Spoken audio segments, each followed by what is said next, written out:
सोलापूर शहरातील आदित्यनगर भागात असलेल्या सेंट थॉमस प्रशालेने महानगरपालिकेची कोणतीही परवानगी न घेता आपल्या शाळेसमोरील मुख्य रस्ता खोदून त्या रस्त्याच्या मधोमध सिमेंट कॉन्क्रीटचा भला मोठा असा उंच स्पीड ब्रेकर केल्यामुळे येथे येणाऱ्या वाहनधारकांची तसंच मुलांना सोडायला येणाऱ्या स्कूल बस आणि पालकांची मोठी तारांबळ होत आहे।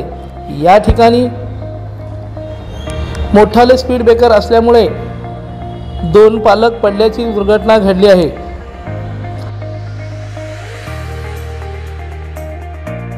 आज सकाळी आपल्या मुलांना शाळेत सोडण्यासाठी गेलेल्या 2 महिला दुचाकीवरून पडल्या आहेत। सोलापूर महानगरपालिकेतील एक सेवानिवृत्त अधिकारी या संस्थेवर पदाधिकारी म्हणून आहे, त्यांना ही गोष्ट निदर्शनास आली नाही का, असाही सवाल पालक वर्गातून होत आहे।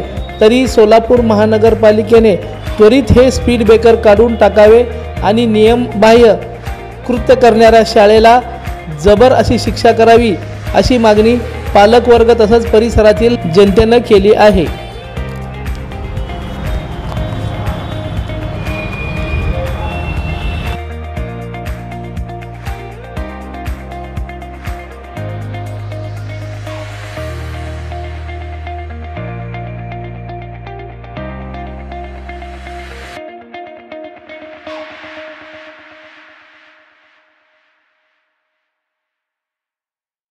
लोकदर्शन मराठी चॅनलला सबस्क्राइब करा, बेल बटनला क्लिक करा व लाईक करायला विसरू नका।